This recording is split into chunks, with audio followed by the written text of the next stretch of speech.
Buenas tardes. Bueno, en primer lugar, daos las gracias por acompañarnos esta tarde, que para nosotras es muy importante. Gracias a los medios de comunicación, porque bueno, ahí están para transmitir después este evento en nuestra televisión local y en los periódicos. Gracias, por supuesto, a Teresa, que le estaba diciendo que nos sentimos inmensamente privilegiadas, ¿no?, porque elija Villarrobledo para presentar su libro, entre otras muchas ciudades. Digo ciudades grandes, porque por tiempo, si pudiera, estarían todos los pueblos, claro que sí, presentando su libro, pero bueno, el tiempo a veces para ella es escaso. Es una mujer que hace muchas cosas y es admirable. Gracias también a Rosa por acompañarnos esta tarde, y bueno, al Partido Popular, que lo veo ahí, a Mario, que se puede, no sé quién hay más por ahí, pero bueno, para todos, gracias por acompañarnos. Gracias a las chicas de Socuéllamos, que han venido, algunas, y otras del Provencio, no sé. Para todos, gracias. Muchas gracias por estar aquí. Teresa ya ha venido en otras 3 ocasiones para presentar sus otras 2 novelas, y si las 2 han sido interesantes, esta promete también. Le gusta mucho escribir y además lo hace de una manera, bueno, que parece que todo le fluye, y yo considero que es un arte muy difícil expresar para que los demás cojan el mensaje que tú quieres dar en los libros. Entonces, bueno, pues esta novela, Mientras llueva, tiene un título así, bueno, pues dulce. A veces la lluvia también, bueno, y sobre todo en el campo, muy importante. Pero bueno, que nada, que muchísimas gracias, que lo compréis, que lo leáis, y luego, si queréis, podemos cambiar impresiones y nos contáis qué tal os ha parecido esta nueva novela. Gracias también a María Luisa por facilitarnos tanto las cosas. Gracias, María Luisa, de verdad, por todo el trabajo, por todos los carteles, por cómo has montado el escaparate, por cómo te preocupas. Desde luego, también sin ti, pues esto tampoco tendría mucho sentido. Gracias a ti y a toda la gente que trabaja contigo. Y nada, pues yo poco más tengo que decir, y le voy a pasar la palabra a Rosa. Gracias.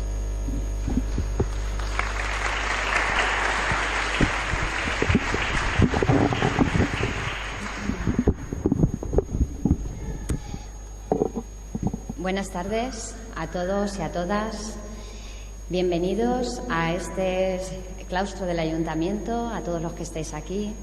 Saludos en primer lugar y de forma muy especial a Teresa, y bienvenida.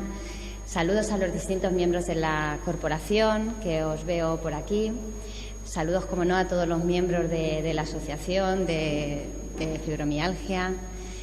Y, en fin, y gracias, como siempre, a los medios de comunicación, que, como bien dice Eugenia, pues son los que hacen que, pues todos estos actos puedan llegar a nuestros hogares todos los días.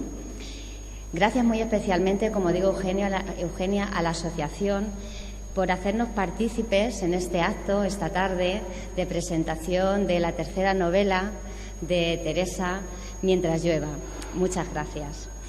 Teresa, una mujer que afortunadamente hemos tenido la oportunidad de contar con ella en diversas ocasiones, y si no me equivoco, la presentación de las 3 novelas que ha escrito. Con lo cual, pues es un honor tenerte aquí, y sabes que esta es tu casa, Teresa. Gracias también a la Junta Directiva, porque siempre al Ayuntamiento nos hace partícipes de actividades o actos como este, y todas las actividades que va llevando a cabo día a día a lo largo de todo el año, como talleres, charlas, distintas actividades y que siempre es verdad que cuenta con el Ayuntamiento y nos hace partícipes. Gracias por ello. Sois una asociación que, como yo decía el otro día, sois dignas de admirar porque en el tiempo que lleváis, pues sois una asociación muy dinámica, muy activa, no paráis de hacer distintas actividades a lo largo del año y que, bueno, pues desde que se creó habéis luchado de forma incansable por conseguir esos objetivos que tiene la asociación, que en definitiva son objetivos que se podrían resumir en que, bueno, pues las personas que están afectadas por la patología, la enfermedad que tenéis, pues que en definitiva tengan una mayor calidad de vida y que, bueno, pues el día a día sea mucho más llevadero. Entonces, hay que reconocer el esfuerzo y el trabajo y la labor que se viene desarrollando desde esta asociación, como digo, día tras día. De ahí el reconocimiento también personal mío a vosotras, que sé que sois unas luchadoras incansables. Incansables. De Teresa, ¿qué vamos a decir? Aparte de volver a darle las gracias porque siempre cuenta con nosotros, sobre todo a través de la asociación, para poder presentar sus novelas, pues tiene un currículum impresionante, una carrera profesional pues digna de admirar y, bueno, y por supuesto le deseamos que siga en esa línea. Su tercera novela que hoy nos trae, solo desearte, Teresa, que tengas el mismo éxito que las otras dos novelas anteriores, que sabemos que han tenido, bueno, pues un éxito rotundo y agradecerte, como te digo, que hayas escogido este pueblo, Villarrobledo, esta ciudad y este ayuntamiento para hacer la presentación.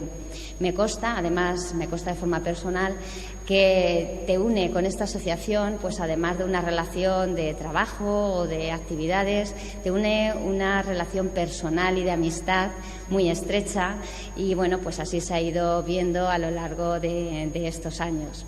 Con lo cual, pues decirte que esa relación cuentas también con el ayuntamiento y que, como digo, bienvenida y que esta es tu casa. Por mi parte, nada más, porque creo que hoy los protagonistas es la asociación y Teresa, que nos va a comentar un poquito el tema de su última novela. Os dejaré con ellas y, bueno, pues como he comentado al principio, bienvenidos todos y sobre todo especialmente a ti, Teresa, y como repito, esta es tu casa. Gracias.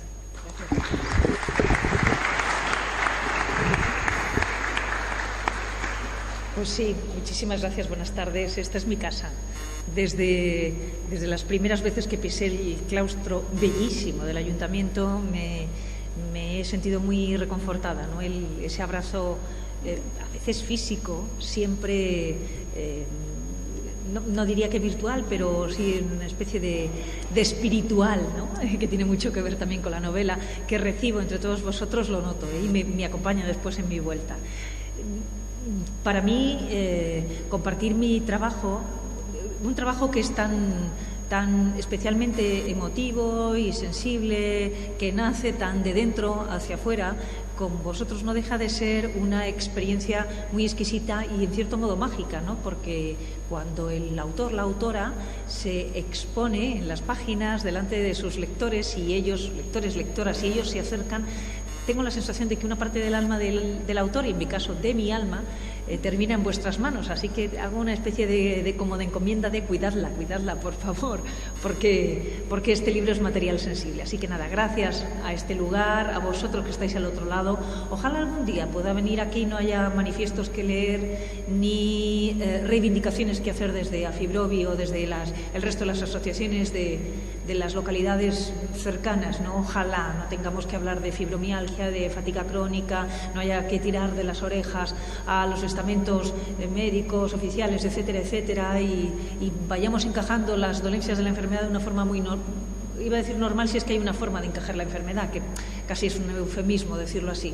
Sin embargo, ahí seguimos combatiendo y en esa causa sabéis que me tenéis, lo sabe Eugenia, que me tenéis muy al lado. Hace un momento le estaba contando a tu madre que mi hermana, que la padece, ha pasado estos 2 meses atrás, está todavía en un brote brutal y bueno, en fin, sé perfectamente lo mal que lo pasáis porque lo tengo en mi propia familia. Dicho esto,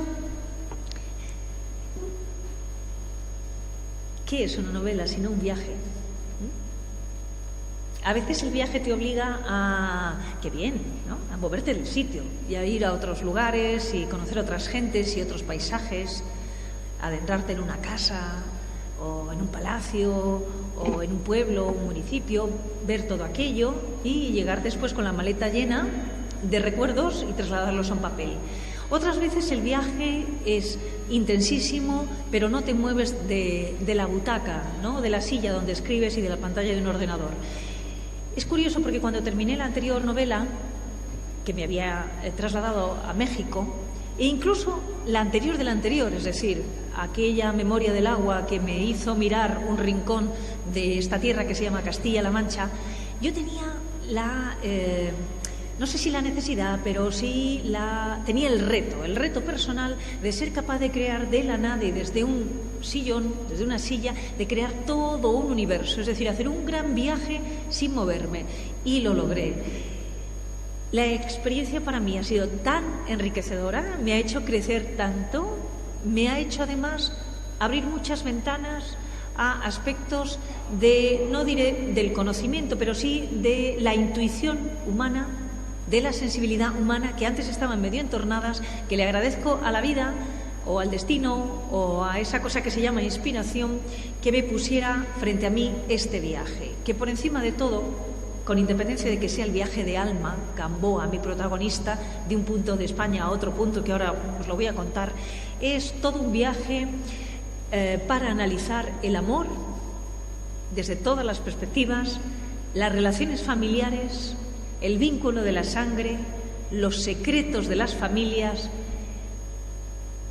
los muertos, en un sentido literal, pero en un sentido también muy metafórico, es decir, los seres vivos, el apego y el desapego cuando se nos van de nuestra vida esas personas que son nuestros puntales, los abuelos cuando ya no están, los padres cuando ya no están, es decir, esa especie de análisis del duelo, de se van y no se van, ¿no?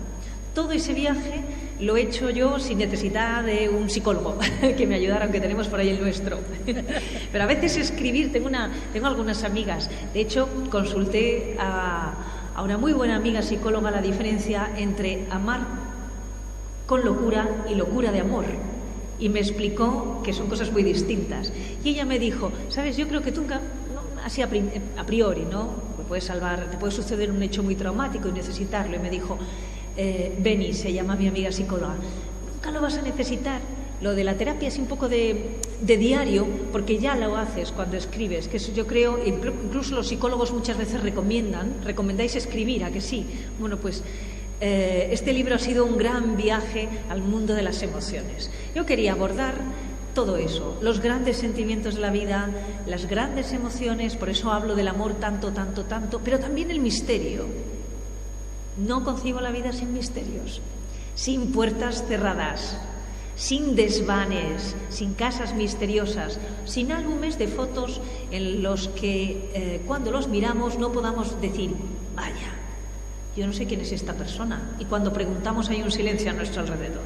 Bien, dicho esto, el viaje de Mientras llueva arranca, y ya de forma muy concreta, hablando de la trama del libro, arranca con el viaje de mi protagonista, que se llama Alma Gamboa, que tiene que en un momento determinado salir de Madrid por un hecho que se produce en su vida, traumático, y bueno, necesita desaparecer un tiempo corto, no sabe cuánto, a lo mejor 2, 3 semanas, un mes, desaparecer, salir de Madrid y trasladarse, no sabe muy bien dónde.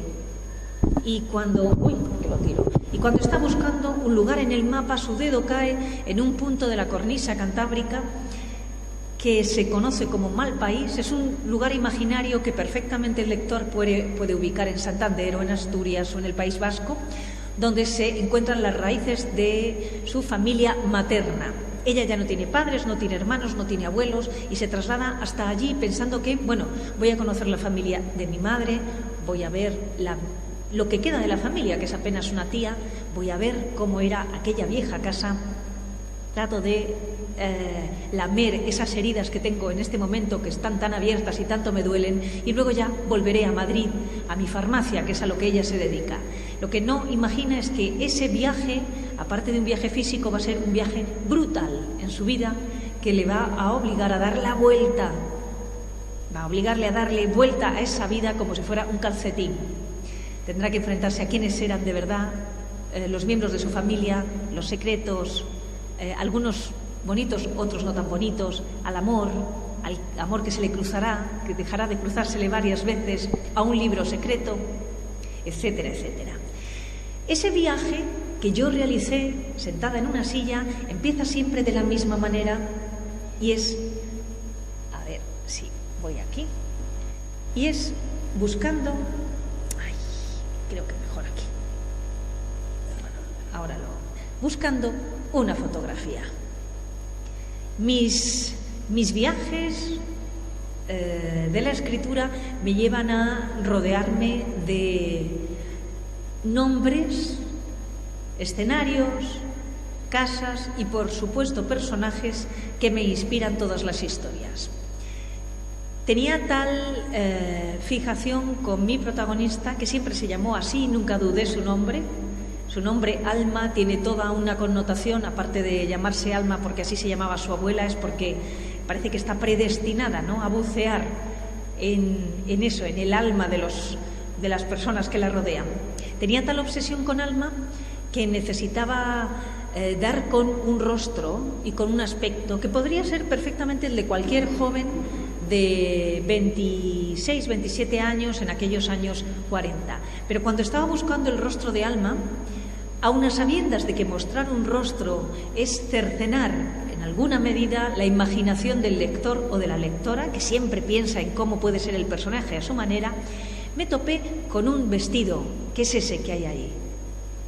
Creo que si ese vestido no hubiera caído en mis manos, esa imagen del vestido no hubiera caído en mis manos, Alma no hubiera sido la misma. ¿Por qué? Porque ese vestido, con el corazón atravesado por un puñal y sangrando, era el estado de ánimo con el que arranca Alma la novela, y con el que se sienten algunos personajes de la novela, y con el que me imagino que, a pesar de la distancia y de los años que nos separan, habrá muchas personas que se puedan encontrar.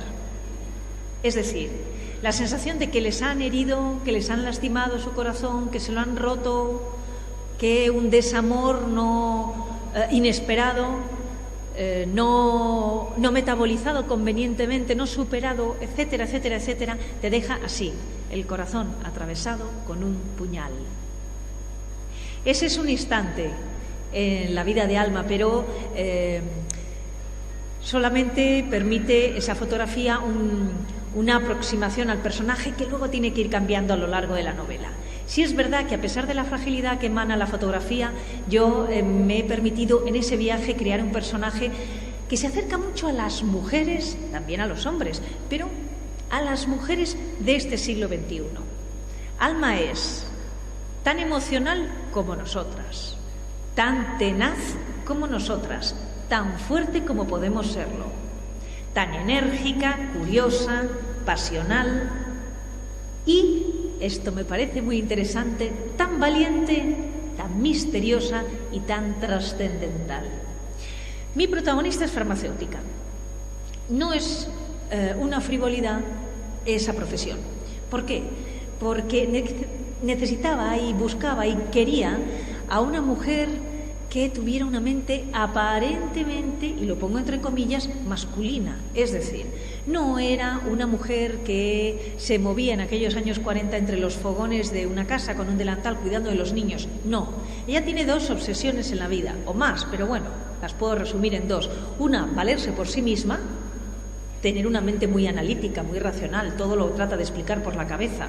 Claro, es que se mueve entre fórmulas químicas y preparando supositorios, etcétera. Y luego, el amor romántico, ese que leen los libros. A ella no le sirve casarse con un señor bien para formar una familia y ser una mujer convencional. No, ella quiere amar, ella quiere que cuando esa persona por la que siente cosas marca el teléfono, pues el corazón le brinque, pum, arriba, abajo, y balbucee, no puede hablar y le suden las manos cuando le ve. Ella quiere sentir eso. Si lo sienten las protagonistas de las novelas que lee, ¿por qué ella no lo va a sentir? Y así es Alma. insisto, Alma no está tan lejos de otras muchas mujeres con las que yo me he podido encontrar a lo largo de mi vida. No está lejos de vosotras. Incluso también de algunos hombres, ¿por qué no? Porque eso del mundo de las emociones no es patrimonio solo de los hombres. Necesitaba ese tipo de mujer que llevara pantalones, que condujera, que estudiara una carrera universitaria, que fumara. Porque cuando se traslada a Malpaís, aquella casa misteriosa se convierte en una especie de bicho raro, porque las mujeres del norte de España, de esa zona, no son así. Al mismo tiempo, en ese viaje de Alma, y una vez que tengo ya pergeñado cuál va a ser, cómo van a ser las paradas, tengo que vestir a Alma de cosas. Es decir, tengo que saber cómo es ese Madrid en el que ella va desarrollando su vida, aunque en la novela pasemos por el de puntillas. Tengo que imaginarme, ahí la tenéis, la casa en la que ella ha crecido, que existe de verdad, Villa Alma. Tengo que imaginármela como está aquí, cuando es pequeña y es una niña sola en medio de un mundo de mayores. Me la tengo que imaginar conduciendo su coche, vistiendo como cualquiera de las mujeres de aquella época, con trajes elegantes de faena como estos, o elegantes como este, que es un traje de Balenciaga que tiene mucho que ver con un capítulo de la novela y con alguien que se lo regala. ¿Por qué os muestro todo esto? Porque es parte del viaje desde el asiento que yo tenía y frente a mi ordenador que realicé a la hora de elaborar la novela y que entiendo a los lectores y lectoras les gusta conocer. Es decir, ¿cómo va un autor urdiendo una novela? No sé, cada uno supongo que tiene sus particulares trucos, pero para mí es muy importante dar vida, convertir a los personajes que andan en mi cabeza, convertirlos en personajes de carne y hueso. ¿Cómo lo logro? Así. En un gran corcho voy colocando su ropa, los lugares en los que se mueve, cómo es la colcha de la cama en la que duerme. ¿Le gustan los zapatos de tacón o los zapatos bajos? ¿Cuál es su color favorito? ¿Se tiñe el pelo o no se lo tiñe? ¿Se maquilla o no se maquilla? ¿Cómo se llaman sus amigas? Cuando empiezo a escribir una novela, es verdad que siempre van sumándose elementos a ese dibujo de los personajes, pero lo normal es que Alma, mi protagonista, y otros personajes también, estén a mi lado y yo casi los pueda ver, cierro los ojos y están ahí. Una vez que tengo los personajes, me marcho a los escenarios, o a veces incluso el escenario es más poderoso. Creo que ya quienes habéis leído más obras mías os dais cuenta de que para mí los lugares y los edificios tienen tanta importancia como las personas. El balneario de la Isabela era un personaje. Lo era también los estudios, o lo era la Casa Azul o la Casona Roja, el Torreón también, de que el tiempo nos encuentre. Y en este caso lo son de una forma mucho más marcada. ¿Por qué? Porque en ese Malpaís, ahí que estáis viendo, justo además en las guardas del libro hay un mapa, está este mapa reproducido para que ningún lector o lectora se me pierda, porque en ese escenario hay 2, 3 ubicaciones muy importantes. Una, la casona familiar, la Constante, que es una vieja casa de indianos de final del siglo XIX, llena de salones vacíos, que Alma cuando llega se encuentra cubiertos los muebles, se encuentran los salones cerrados, los muebles cubiertos de sábanas, fotografías de quienes se supone son los miembros de su familia a quien ella no conoce, y un desván cerrado sobre el que el servicio le dice o le advierte: no entre, no suba, no vaya, no mire, no husmee. Además de la Constante, hay una gran mansión, unas grandes ruinas quemadas en lo alto de un acantilado llamada Providencia, o llamadas Providencia. Ese es uno de los elementos con mayor carga de misterio, porque nadie quiere hablar de Providencia. Allí vivió una extraña mujer. Allí llegaron hombres y mujeres provenientes de Cuba. Allí había hombres negros, mujeres de color. En aquella sociedad de los años 40 y en aquel lugar tan provinciano, se rechaza a aquella gente que llegaba del otro lado de las provincias de ultramar. Solo traen el vicio, decían. Y sus descendientes viven en un lugar oculto y recóndito. Hay otro escenario importante que es el norte, la capital de la provincia.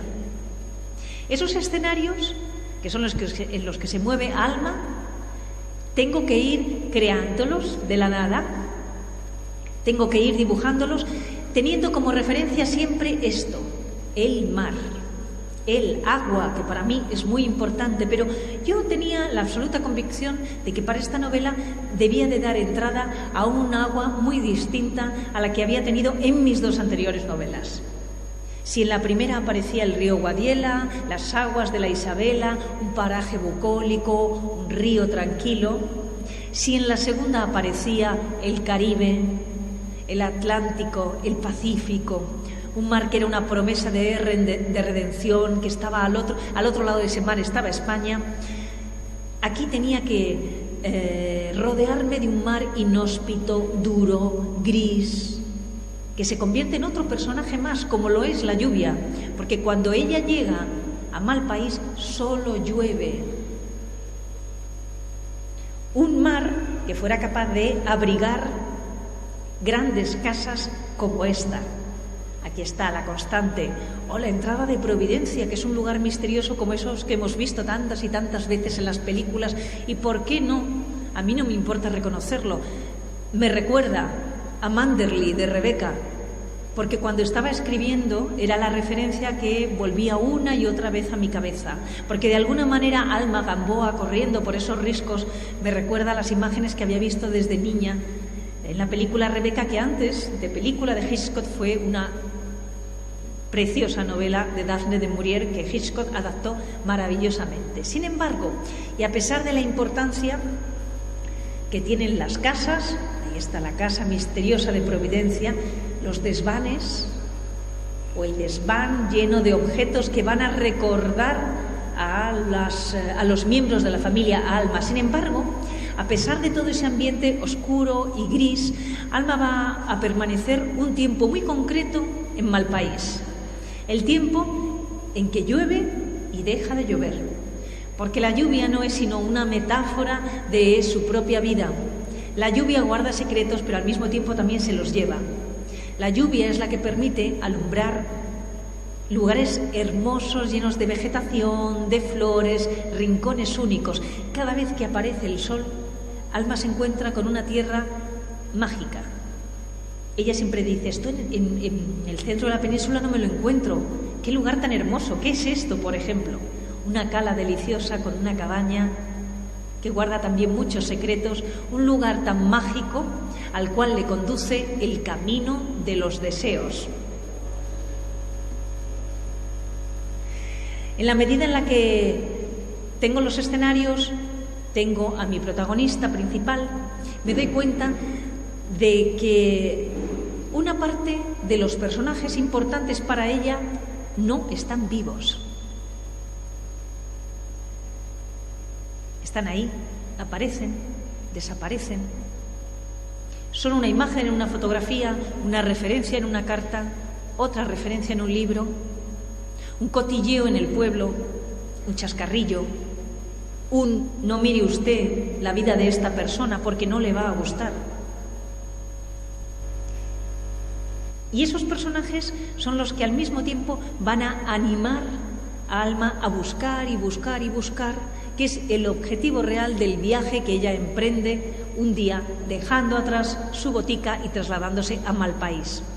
La novela, además, incluye dentro de sí misma otra novela, un libro dentro de un libro. Ha querido hacer un particular homenaje a aquellas librerías de viejo que Visitamos poco. Hubo una época que en este país se visitaban más, ¿a que sí? Ahora ya no hay librerías de viejo, porque también vosotras, y miro a nuestra librera, también vosotras guardáis todo, lo viejo, lo nuevo, etcétera, etcétera. Pero en aquella época, en aquellos años 40, las librerías de viejo incluso guardaban libros que estaban un poco alejados del circuito convencional, porque no eran libros permitidos, o bueno, eran libros que si se exponían en el escaparate no eran muy bien vistos. Este libro es la llave que permite a Alma abrir puertas en su vida.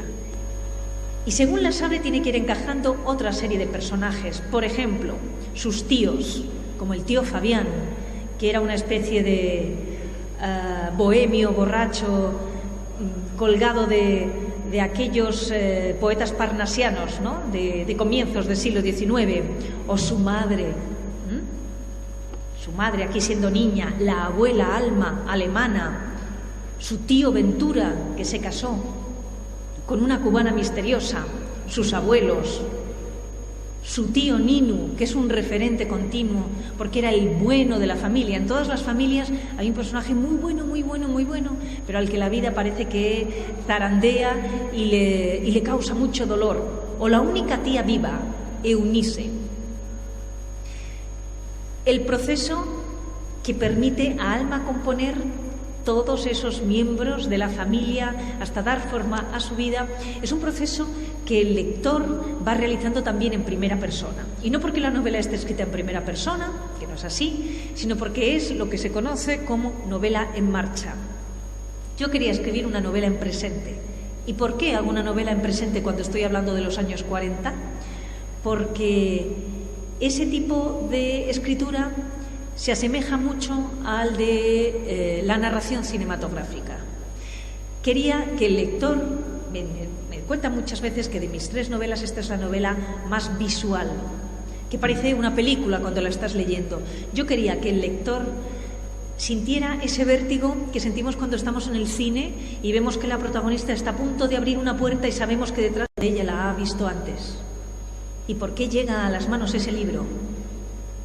¿Y por qué cuando abre esa puerta, si no hay ninguna ventana abierta, se desata como una ráfaga de viento que no sabe explicarse por qué? Ni ella ni el lector. Lo dejo ahí, porque es parte de los misterios de la novela. Sí es verdad que, yo os decía, Alma tiene una profesión que no es gratuita.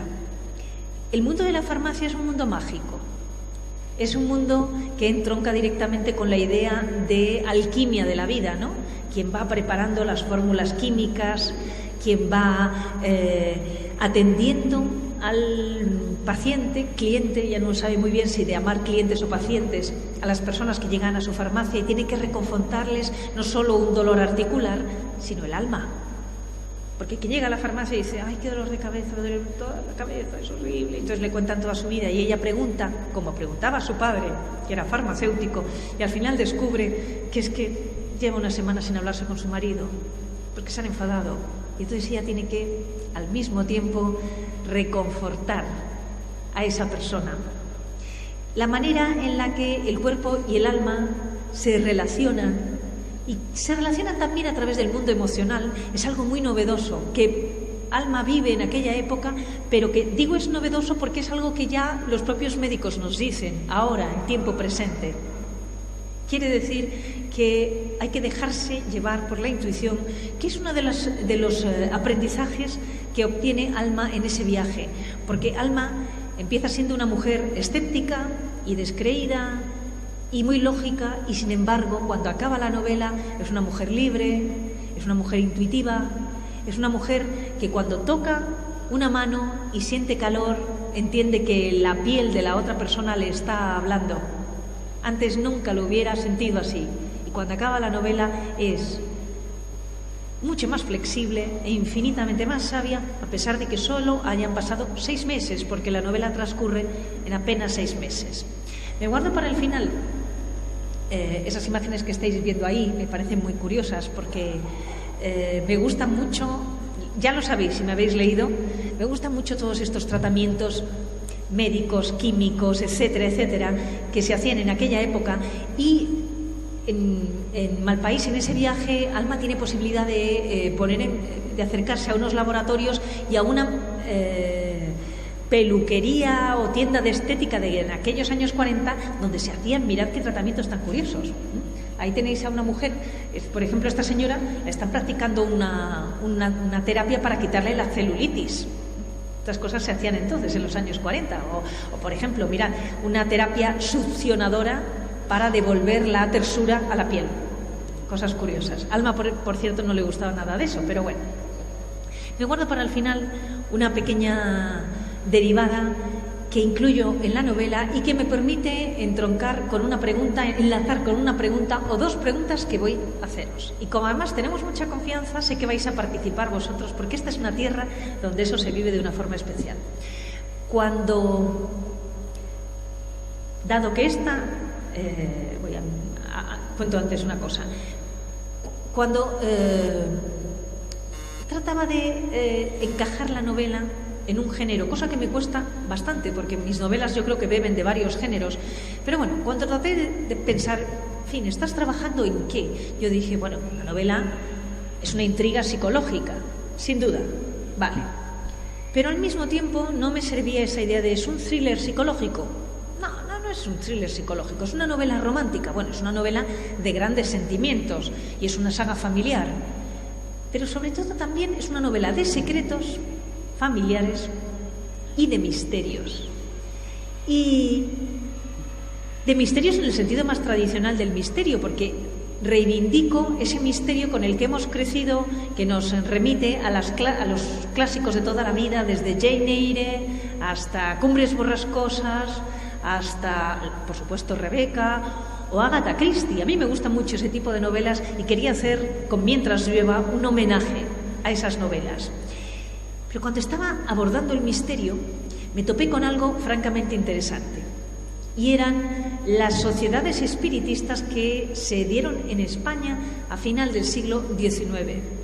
Y simplemente, aunque aparece de forma muy somera, apenas en un par de capítulos, sí me gustaría destacar algo que pertenece al mundo real y que a mí me asombró en la parte de investigación que abordé Mientras llueva. Ese mundo espiritual, cuando digo espiritual no me remito solo a espíritus, me refiero a espíritus en el concepto de espíritu, sábana blanca haciendo au au. Me refiero a esa otra faceta que tenemos todos, que no es solo la física, ni la emocional, ni la mental, sino esa otra parte de nuestro yo, que nos lleva a un mundo espiritual que para algunos tiene que ver con la religión, para otros simplemente tiene que ver con el estar en el mundo, sentir, percibir la energía. Para otros tiene que ver con los suyos, con lo que sienten que los que ya no están aquí les han dejado como testigo. Esas cosas de tengo que enfrentar algo difícil y le digo a mi madre que ya no está. Pongo un ejemplo. Madre, dame valor para esto. Ese es nuestro mundo espiritual. Y eso que aparentemente está dentro de la parcela más íntima de todos, y que solo cuando eres creyente y participas de una celebración del tipo que sea, la compartes con los demás, eso es lo que trataron de analizar esas sociedades espiritistas a final del siglo XIX en un congreso internacional que tuvo lugar en 1888 en Barcelona, con representantes llegados desde todos los rincones del mundo, de todos los estamentos sociales del mundo, es decir, filósofos, científicos, médicos, políticos, escritores, etcétera, etcétera. Me encontré en ese movimiento espiritista algo francamente interesante. Por un lado, una mujer, y aunque no aparece en el libro, sí quiero contároslo, una mujer que fue la primera mujer directora de un periódico, Amalia Domingo Soler, que era espiritista y escritora, novelista. Y me encontré con algo, ahora que estamos en periodo preelectoral, Rosa me lo va a permitir que lo cuente, que fue la aprobación por parte de la Primera República, en uno de sus gobiernos, estos gobiernos rapidísimos, que había un gobierno, desaparecía, se montaba un gobierno a la semana siguiente, la aprobación en el Congreso de los Diputados de una proposición de ley por la cual el espiritismo se convertía en materia de enseñanza obligatoria en el bachillerato y en las carreras de letras. El espiritismo de forma genérica, las asignaturas del espiritismo eran cosas tan curiosas como comunicación entre el cuerpo y el alma, metempsicosis es la reencarnación de forma científica, etcétera, etcétera, etcétera. Me sorprendió tantísimo aquello porque si hablamos de espiritismo, aquí en España enseguida pensamos en rapel y la cosa esta sin un caperuzón y una bola de cristal, y sin embargo en aquella época eran auténticos estudiosos los que lo analizaban, y sobre todo lo que trataban era de buscar una explicación científica a esto que somos. ¿Esto se acaba ahora, cuando yo me muera? ¿O queda algo? ¿O esa energía está aquí dando vueltas? Dicho esto, que lo guardo siempre para el final del libro porque es algo que, insisto, aunque en la novela aparece ahí de puntillas, me ha dejado muchos aspectos para reflexionar, y tiene mucho que ver con el particular viaje que yo hice desde mí hacia adentro, desde mi silla y frente al ordenador. Este es, en definitiva, el viaje de Mientras llueva, que es un viaje para alma físico, pero profundamente emocional. Para mí ha sido un viaje muy intenso. Insisto, porque me ha permitido reflexionar sobre el amor muchísimo, pero reflexionar sobre los misterios que tenemos en la vida, que aparentemente los podemos ver todos o sentir todos, que muchos explican desde lo racional y que otras veces no se pueden explicar desde lo racional, porque como hay que interpretarlos es con esto, con el corazón. Cuando concluyo estos ratos, hablando de Mientras llueva, siempre traslado dos preguntas que de alguna manera son como, ¿cómo diría yo? Son como preguntas recurrentes dentro de la novela. Por una parte, ¿me podéis asegurar todos vosotros, todas vosotras, que si abrís un álbum de vuestra familia, sois capaces de reconocer a todas las personas que aparecen en ese álbum? Es decir, ¿quién no tiene en su familia un nombre, una imagen, un pariente, un antiguo novio de la abuela del cual nunca se habla? ¿Nunca os ha sucedido que cuando alguien diga, porque el tío Marcelino, y se callan, y vosotros decís, ¿quién era el tío Marcelino? Nadie, chica, nada, no preguntes. En cada familia hay un tío que se fue a comprar tabaco y no volvió. Hay alguien que falleció demasiado pronto.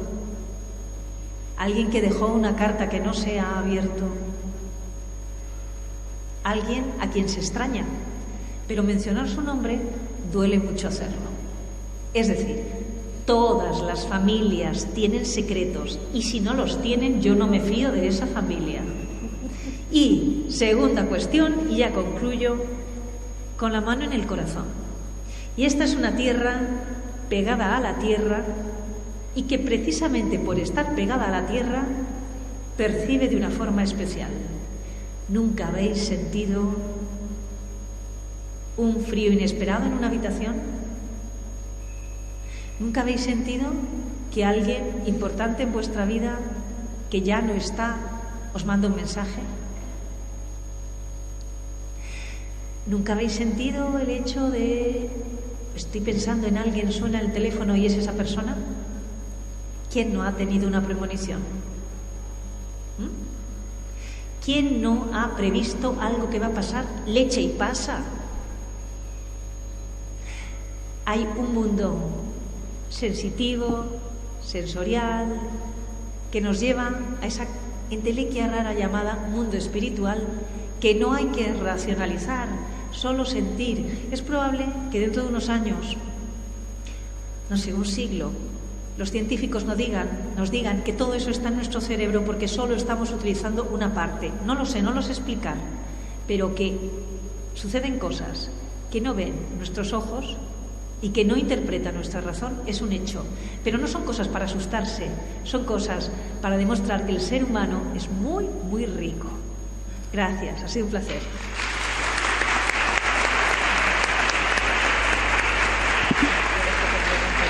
Sí, claro. Es que yo he soltado 2 preguntas, quiero que me digan. Espera.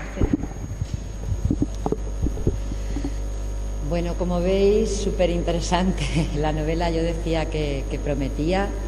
Y bueno, ella estará encantada de, si queréis preguntarle algo al respecto, alguna cosa que queráis sobre la novela, al quien la haya leído o de lo que ella misma ha hablado, pues lo podéis hacer con toda tranquilidad. Os levantáis y decís vuestro nombre, que no. Levantarse. Y sin levantarse. Yo para que los veas y sepas quién son. A ver quién rompe el hielo. Esas preguntas que te he hecho. Las preguntas que ella ha hecho. Uy. Venga, Mari Carmen, que te he visto ahí anotar. Mari Carmen, sí. Estaba anotando todo. Claro.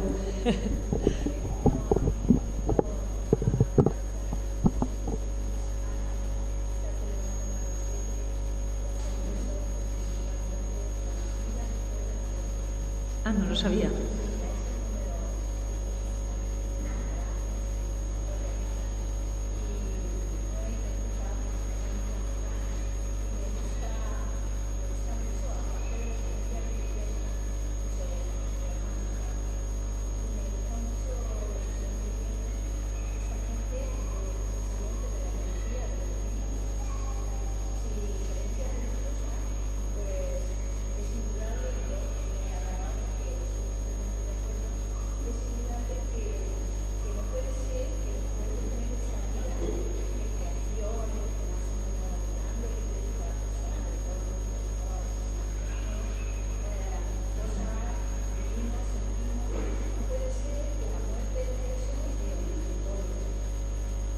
Es así.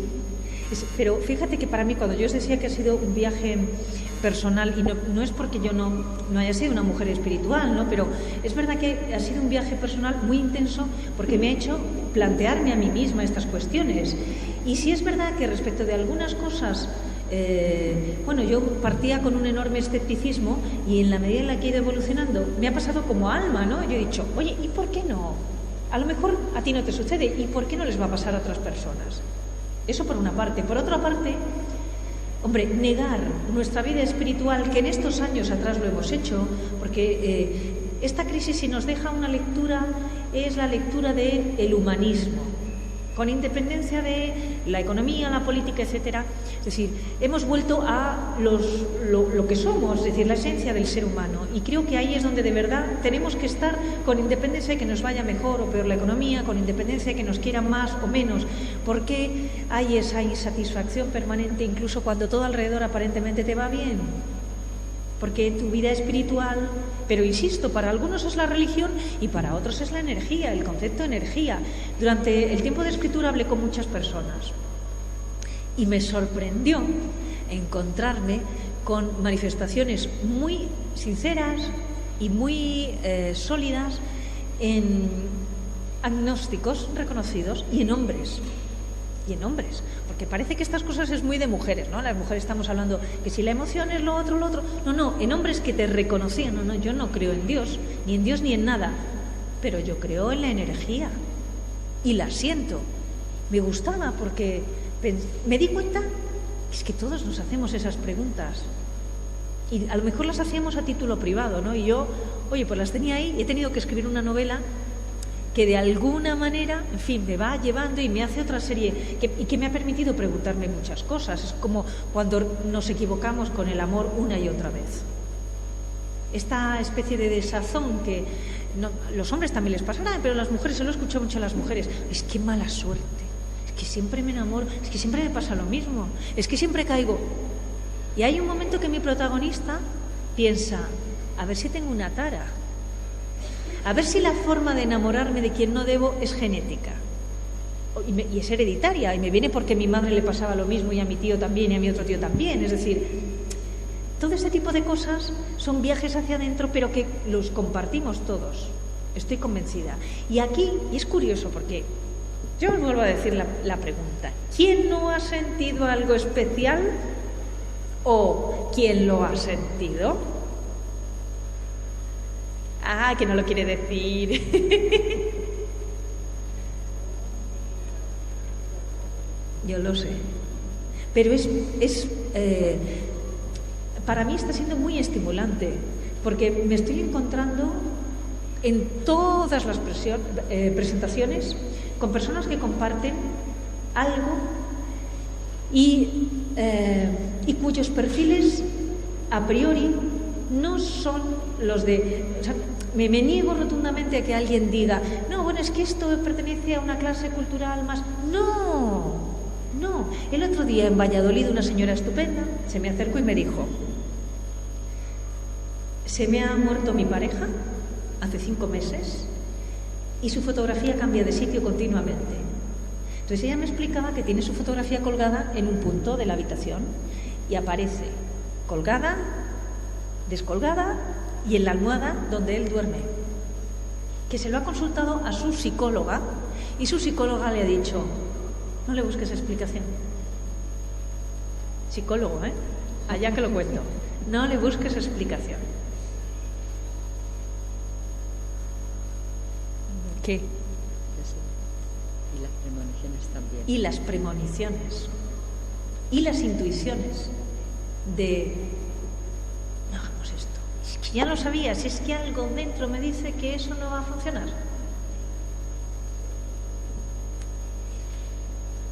Más.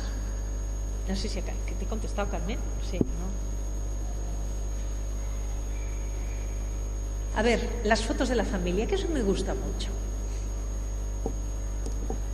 ¿Habéis hecho ese juego alguna vez? Coger las fotos de los abuelos, que claro, de los abuelos a lo mejor solo hay una, ¿no? Pero de un grupo. ¿Y veis que aparece alguien? ¿No le pasa a alguien eso? Que aparece alguien y no sabéis quién es.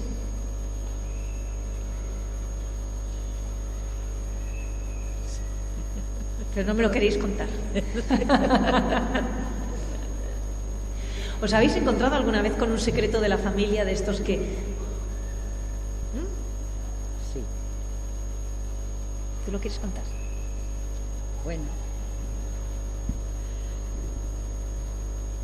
Bueno, yo casi que me da un poco miedo decirlo, pero mi familia sabe, mi familia, mi madre, mis hermanos, mi marido, saben que muchas cosas de las que han pasado en mi casa, yo los días previos las he dicho que iban a pasar. Y lo paso francamente mal, porque yo no sé por qué es eso, pero luego pasa. Y me da miedo. José Antonio también lo sabe.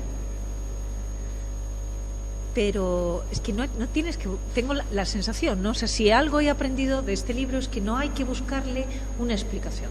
No busques una explicación al por qué y por qué se produce eso. Es que yo creo que está dentro de las habilidades del individuo, del ser humano, pero no lo hemos desarrollado. Entonces algo a ti te permite interpretar unas señales y probablemente percibas eso. Tu cabeza es previsible y que tu cabeza esté depurando esa información que por lo que sea nuestros ojos no ven, pero ven otros sentidos. Yo creo que es así. Será así. Es como cuando sentimos con el corazón, vemos con el corazón. ¿Por qué nos sucede que es eso de las primeras impresiones? ¿Por qué nos sucede? ¿Qué es el enamoramiento sino eso?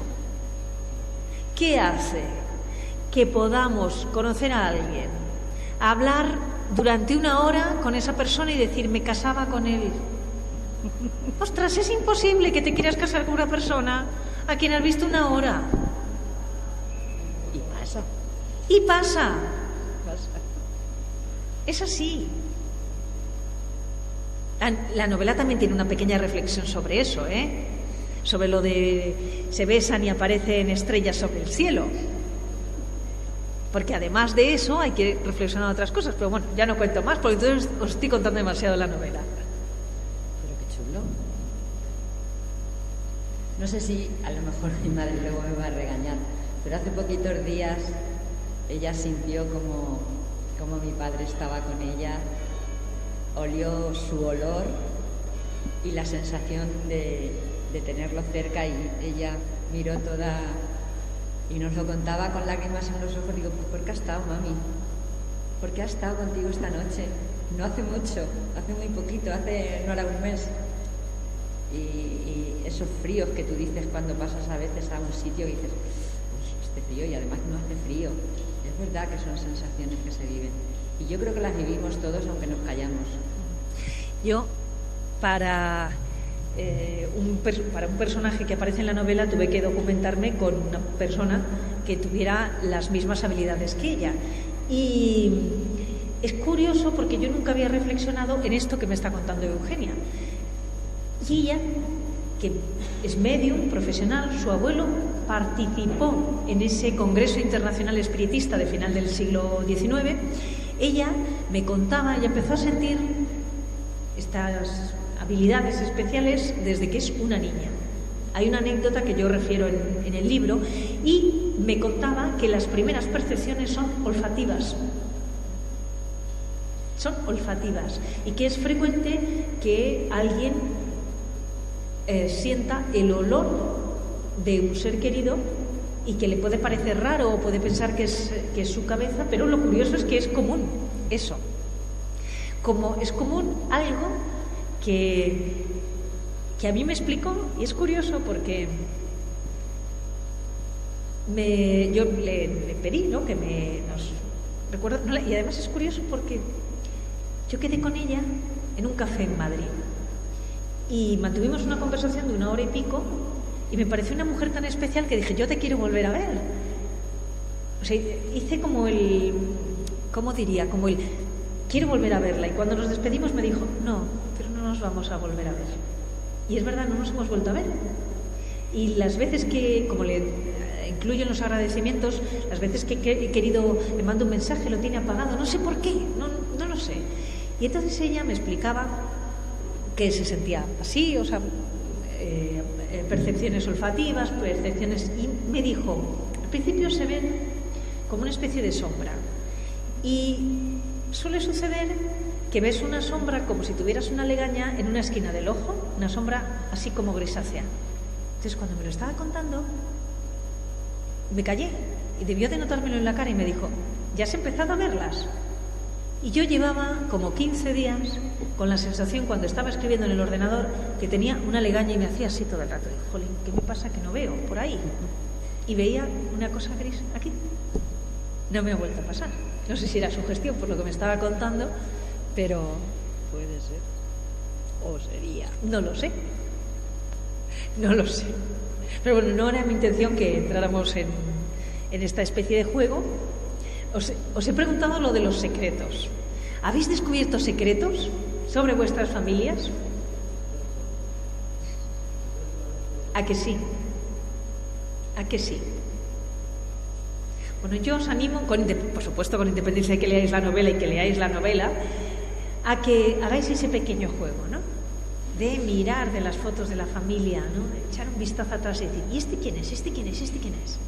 ¿Qué hacía la abuela tan guapa del brazo de este señor que no era el abuelo? O el tío. O el tío. Mamá, ¿solo tuviste a este novio que es papá? Silencio.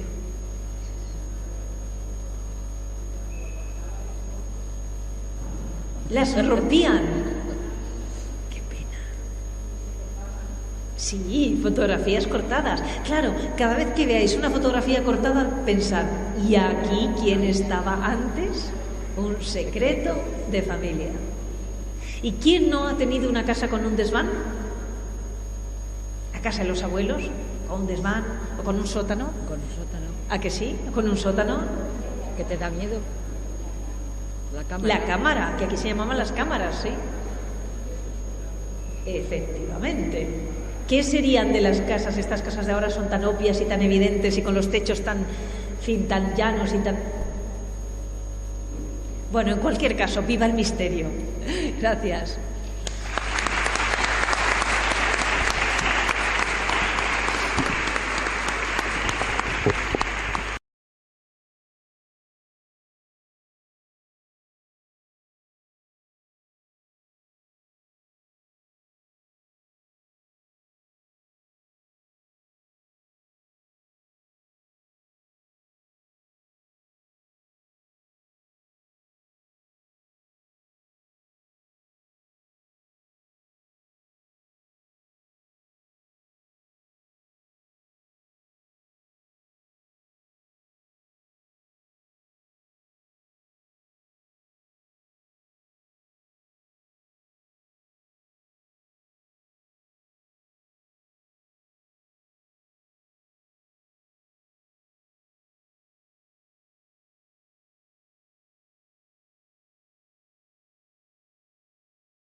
pero esta es